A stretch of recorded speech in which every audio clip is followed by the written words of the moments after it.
Dingana iray lehibe izay nirosony mpiaradia amin'Andriamatoa Andrajoelina ny fangatahana fanesorana ireo parlementera tsy osolombavambahoaka izay miisa 7 ny makasika izay indrindra no entina amintsika ao anatin'ity fanadihadiana manaraka ity.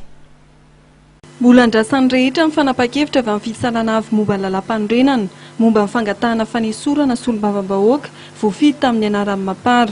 Anisan'ny mbola andrasana ny valiteny avy amin'ny fitsanana avy momba ny lalam-panorenana mikasika ny fangatahana hevitra nataony ny filohan'ny antenimieram-pirenena. Ny lalàna mahakasika ny déchéance dia marobe ny lalàna mifamafaho mahakasika an'izy io. Ka amin'ny fotoana izay tenenantsika zao dia le izy moa zany zavatra salamreny zavatra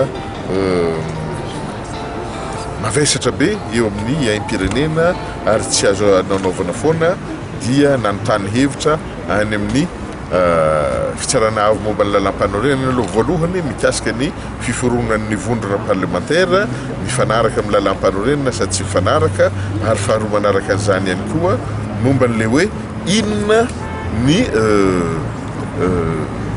lalana na hoe ny procédure izay tokony atao eo anatrehany izany zavatra zany iza ny olona tokony ho afaka hampiditra n'izany déchéance zany ary amin'ny fomba ahoana tokony hanatanterahana azy. Raha nanontaniana momba io fangatahana fanesorana solombavam-bahoaka Mapara io filohan'ny HCC Andriamatoa Jean-Éric Rakotoarso dia laza fa mbola eo am-pandiniana ny atota taratasy ny fitsarana avy momba ny lalam-panorenana. Raha ny fanazavana mbola andrasana ny hevitry ny HCC momba ny fangataham-panazavana nataon'ny filohan'ny antenimieram-pirenena ary aorian'izay voahiditra amin'ny fombafomba momba ny fangatahana fanesorana solombavam-bahoaka ny eo anivon'ny antenimieram-pirenena.